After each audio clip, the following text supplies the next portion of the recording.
Hello everyone, কেমন আছো তোমরা সবাই? আশা করছি সবাই খুব খুব ভালো আছো। সুজিত পিয়ালি ব্লগে তোমাদের অনেক অনেক স্বাগত আর অনেক অনেক ভালোবাসা জানিয়ে আজকের ব্লগটা আমি শুরু করছি। আজকে তোমাদেরকে প্রথমেই বলি, আমার ভিডিওগুলো যদি তোমাদের কোনোভাবে ভালো লেগে থাকে একটা ছোট্ট করে মিষ্টি করে কমেন্ট করো, একটা লাইক করো আর সাবস্ক্রাইব করে আমার এই ছোট্ট পরিবারটার পাশে থেকো।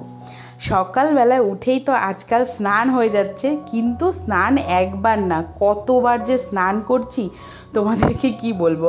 আর আজকাল তো যারই ভিডিও দেখি না কেন শুধু এই একটাই কথা, কি গরম আর কি গরম, আর এই টপিকটা ভালো লাগছে না। যাই হোক, সকালবেলা উঠে স্নান সেরে নিয়েছি, চলে এসেছি রান্নাঘরে। আর রান্নাঘরটা বাদে তো এখন তোমাদের সঙ্গে আমি সেরকম কিছুই শেয়ার করতে পারি না, কারণ কিছু থাকলে তারপরে না তোমাদের সঙ্গে শেয়ার করব। যখন হবে, আমার বাড়িটা যখন কমপ্লিট হয়ে যাবে বন্ধুরা, তখন আরও সুন্দর সুন্দর ব্লগ তোমাদেরকে দেওয়ার চেষ্টা করব। এখন তো ওই থোড় বড়ি খাড়া আর খাড়া বড়ি থোড়, এরকম একটা টাইপের আমার ভিডিও। আমি নিজেও বুঝতে পারি, আমার নিজেরও খারাপ লাগে যে কি এই শুধু রান্নাঘরটাই আমি তোমাদের সঙ্গে শেয়ার করি, কিন্তু ওই যে অগত্যা কোনো উপায় নেই। আমার আপাতত যেইটুখানি কাজ আছে আমি সেটাই কিন্তু তোমাদের সঙ্গে শেয়ার করি। যাই হোক, দেখতেই পেলে আমি কিন্তু কিছু জামা কাপড় ভিজিয়ে দিলাম, যেটা কিনা কাচাকুচি করতে হবে। আর কাচাকুচিও খুব একটা বেশি করি না, কারণ এই রান্নাঘরটার মধ্যে আমাকে কাচাকুচি যেহেতু করতে হয়, ওই যতটা আর কি বালতির মধ্যে একটু ঘষে মেজে রাখা যায়, 2-4টে করে কেচে নিই। আজকে কিন্তু সেটা আর হলো না, সেটা আমি আজকে একটু বেশি কাচাকুচি করতে হবে। এদিকে কিন্তু মিস্ত্রি দাদারা চলে এসছে আমাদের জন্য। আজকে একটু চা করে, আমাদের জন্য বলতে 1 কাপ চা করছি। এটা দিয়ে আমি, আখি আর আখির বাবা পুরো চাটা খাবে, আর আমরা একটু বিস্কুট ভিজিয়ে খাবো। চা খেতে অতটা ভালো লাগে না কোনো সময়ই, আমার শীত গ্রীষ্ম বর্ষা যেটাই বলো, চা অতটা আমার প্রিয় নয়। চা কফি এই জিনিসটা আমার অতটা পছন্দ হয় না। হ্যাঁ, কি তাই বলে খাই না, না খাই, ওই মাঝে মাঝে শখ হলে, ইচ্ছে হলে, এরকম একটা ব্যাপার। তো চলো, এখন চাটা দিয়ে চলে এসেছি। অনেকক্ষণ বাদে কিন্তু ভিডিওটা আবার অন করেছি। এতক্ষণ বসে বসে সবজি কাটাকুটি করলাম, টিফিন খাওয়ার দাওয়ার ব্যবস্থা করলাম এখন। আর তার মধ্যে তো এই গরমে 14 বার শুধু কারেন্ট যাচ্ছে আর যাচ্ছে। এই জন্য এতক্ষণে মশলাটাও আমার হয়ে যেত, ভেবেছিলাম মশলাটাও রেডি করে তারপরে তোমাদের সঙ্গে ভিডিওটা শেয়ার করব। কারেন্ট এতবার চলে গেল, তাই জন্য অগত্যা আমি ওই মশলা বাটাটাও তোমাদের সঙ্গে শেয়ার করছি। এইটা বসিয়ে দিয়েও কারেন্টটা চলে গেছিলো, তাই জন্য কিছুক্ষণ দাঁড়িয়েছিলাম, দাঁড়িয়ে আবারও আসলাম এখন মশলাটা বেটে নিতে। মশলা বেটে নিলে আজকে কিন্তু আমার খুব বেশি রান্নার ঝামেলা না, খুবই সিম্পল রান্নাবান্না। আর যেরকম দেখো, এত গরম থাকলেও কিন্তু এঁচোড় আমরা প্রচুর পছন্দ করি খেতে। গরমেও কিন্তু বেশ চিংড়ি মাছ দিয়ে এঁচোড় রান্না দারুণ লাগে, বেশ লাগে। তোমাদের কেমন লাগে অবশ্যই কিন্তু কমেন্টে জানাতে পারো। আর এদিকে দেখো, মশলা করা হয়ে গেছে। সকালবেলায় তো দেখলে বেশ চুল ছেড়ে ঘুরছিলাম, আর পারলাম না বেশিক্ষণ চুল ছাড়া রাখতে। বেশ ভালো করে চুলটাকে গুটিয়ে ওপরে একটা খোপা করে নিয়েছি। আর এই যে বললাম, বারবার কারেন্ট যাচ্ছে আর আসছে, ওইদিকে মশলা করতে গিয়ে মশলা করতে পারছিলাম না। একবার ঘোরাতে না ঘোরাতেই দেখো আমি বারবার এদিক সেদিক তাকাচ্ছি, যাতে দেখতে পাচ্ছি যে ইনভার্টারের লাইটটা জ্বলছে নাকি কারেন্ট এসেছে। যাই হোক, আজকে ভাবলাম একটু তোমাদের সঙ্গে এঁচোড়ের রেসিপিটা শেয়ার করি। দেখো, এখানে এঁচোড়টা এত ভালো ছিল যে কেটে নিয়েছি, আলাদা করে সিদ্ধ করতে হয়নি। এখানে যদি একটু বড় এঁচোড় হতো হয়তো সেদ্ধ করতে হলেও হতে পারে। আমি এখানে জিরে সোমবার আর তেজপাতা সোমবার আগেই দিয়ে দিয়েছি, যেটা কিনা দেখাতে ভুলে গেছি। তেলের মধ্যে দিয়ে ওর মধ্যে আমি দিয়ে দিলাম হচ্ছে এঁচোড়টা যখন ভাজা ভাজা হয়ে একটু সেদ্ধ হয়ে এসছে, ওর মধ্যে আমি মশলাটা দিয়ে দিচ্ছি। এঁচোড়টা তো সেদ্ধ হতে একটু সময় লাগে, কিন্তু আমি পুরোটাই মশলার সাথে কষানোর মধ্যেই এঁচোড়টাকে সেদ্ধ করেছি। এত ভালো হয়েছিল যে তোমাদেরকে কি বলি। তো তোমরা এরকমভাবে একদিন ট্রাই করে দেখো, তোমাদেরও ভালো লাগবে আশা করি। এখনও অবধি তো সেরকম বড় বড় বা বীজ হয়ে গেছে এরকম এঁচোড় এখনও আসেনি, তো ওই জন্য আর কি বলছি, এরকমভাবে একদিন খেয়ে দেখো, বেশ লাগে। নিরামিষও এইভাবে করা যায়। আমি তো আর কি বলো তো, নিরামিষ এঁচোড়টা আমার মেয়ে অতটা পছন্দ করে না।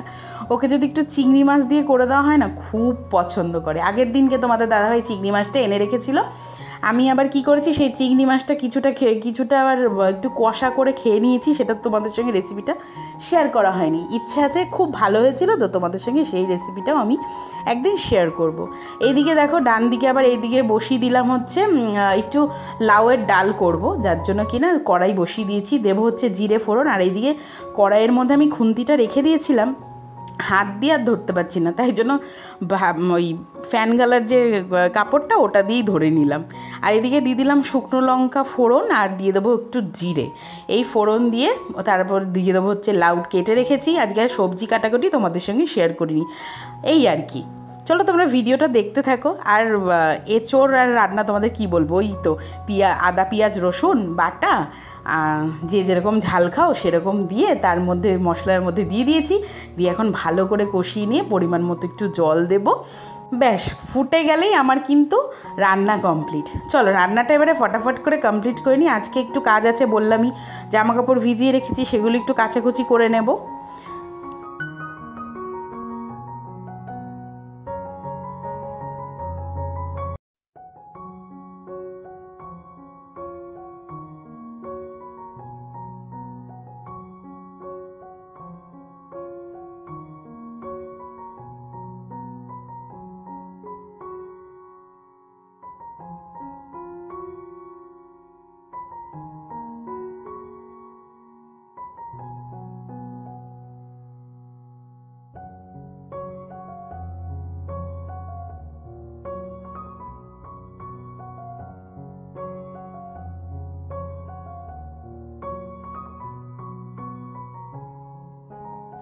অনেকক্ষণ হয়ে গেছে, রান্না প্রায় আমার শেষের দিকে। এখন আমি চালটা ধুয়ে নিচ্ছি ভাত বসাবো বলে, আর পাম্প চালানো হয়েছে যার জন্য কি না গামলায় কিছুটা জল ভরে রাখবো। এক একদিন কী হয় বলো তো, সকালবেলায় উঠে জল পাওয়া যায় না, সেটা বাদই দাও, সেটা নয় আর শেয়ার করলাম না।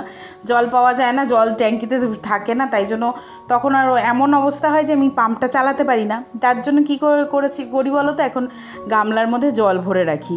জলটা ভরে রাখলে পরে আমার অসুবিধা হয় না অতটা, বিশেষ করে আখির বাবা যখন সকাল কোথাও বেরোনোর থাকে তাহলে অতটা অসুবিধা হয় না, সুবিধা হয়। আর একটু কাচাকুচি থাকলে আমি যখন তখন কেচে নিতে পারি, কারণ কি না যদি কাচাকুচি করি তাহলে আবার সেই রাত্রিবেলায় যদি পাম্পটা চালাতে হয়, আর এখন যা ভোল্টেজের সমস্যা, এইতে যদি কোনোভাবে পাম্পের মেশিনটা যদি নষ্ট হয়ে যায় না, আমাদের খুব সমস্যায় পড়তে হবে।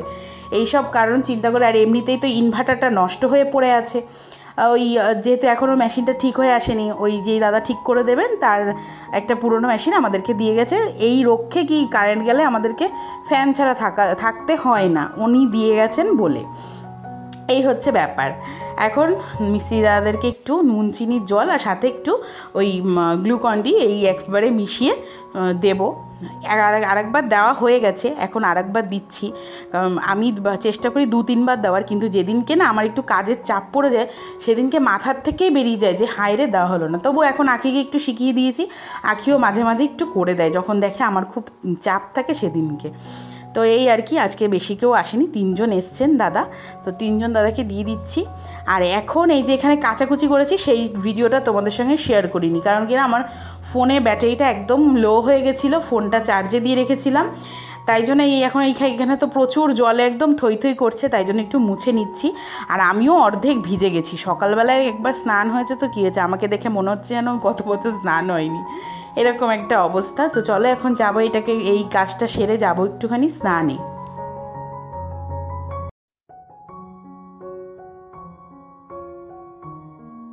সকাল থেকে উঠে ফুল এনার্জি সহকারে সংসারের সমস্ত কাজ আজকে গুছিয়ে নিলাম। স্নানে যাওয়ার আগেই ভাতটা হয়ে গেছে, তাই ভাতের ফ্যানটা ঝরিয়ে নিচ্ছি। এবারে যাবো আমি হচ্ছে স্নানে, গিয়ে তোমাদের সঙ্গে দেখাচ্ছি আজকে কি কি রান্না করলাম। এই যে 5 মিশালি তরকারিটা দেখছো, এটা কিন্তু গতকালকের রয়ে গেছে, তাই নিয়ে নিলাম। এই হচ্ছে লাউয়ের ডাল, এই হচ্ছে লাউয়ের ছোকলা দিয়ে আলু ভাজা, এটা কিন্তু খেতে বেশ লাগে। আর আজকের শো স্টপার সেটা তো হলো হচ্ছে এই যে এঁচোড় চিংড়ি। আজকে যা ভালো হয়েছিল, যা টেস্ট হয়েছিল না বন্ধুরা, তোমাদেরকে কি আর বলবো, তোমরাও এইভাবে একটু রান্না করে দেখতে পারো, দারুণ হয় খেতে। আর রান্না করে কিন্তু আমাকে অবশ্যই বলো যে কেমন হয়েছিল। চলো এখন খাওয়া দাওয়াটা সেরে নিই। গুড মর্নিং বন্ধুরা, আজকে হচ্ছে পরের দিন। তোমাদের সঙ্গে কালকে আর কোনো রকম ভিডিও শেয়ার করতে পারিনি, তাই ভাবলাম আজকে যখন এই কাজটা কমপ্লিট হয়ে গেছে সেটা কেন না তোমাদের সঙ্গে শেয়ার করা যায়। আজকে কিন্তু আমাদের বাড়ির যে সামনের ডিজাইনটা ওটা সুন্দরভাবে খোলা হয়ে গেছে, দেখো আমাদের কিন্তু খুব ভালো লাগছে। তোমাদের কেমন লাগছে সেটাও কিন্তু কমেন্টের মাধ্যমে জানাতে পারো। আর ভালো লাগলে অবশ্যই একটা লাইক করে যেও। চলো তোমাদেরকে একটু ঘুরিয়ে দেখাই, বাইরেটা তো দেখলেই কেমন লাগছে, একটু ভেতর দিয়েও দেখাই যে কেমন লাগছে।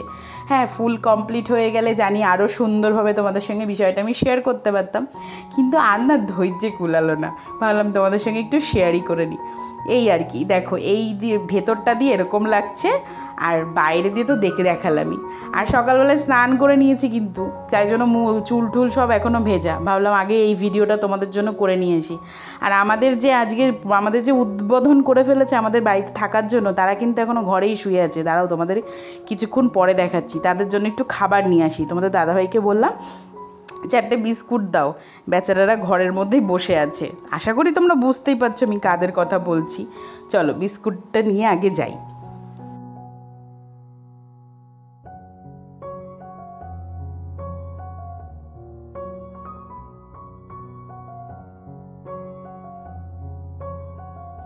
এই দেখো শুয়ে আছে, একবার এই ঘরে যাচ্ছে একবার ওই ঘরে যাচ্ছে, আমাকে দেখে আবার এই ঘরে এসে শুলো। যাই হোক, চলো ওদেরকে এখন বিস্কুটগুলো দিয়ে দিই। আর আজকের ব্লগটা না এইটুখানি রাখছি, দেখা হচ্ছে তোমাদের সঙ্গে নতুন একটা ব্লগ নিয়ে। ততদিন তোমরা ভালো থেকো, সুস্থ থেকো, আর সকলকে ভালো রেখো। আর হ্যাঁ, তার আগে কিন্তু নিজেরা ভালো থেকো, নিজেরা ভালো থাকলেই কিন্তু সকলকে ভালো রাখা যায়। আর দেখো ওই কচুয়া কোথায় গিয়ে বসে আছে, ওর মোটে গরমই কাটে না। চলো আজকের মতো টাটা, বাই, ভালো থেকো।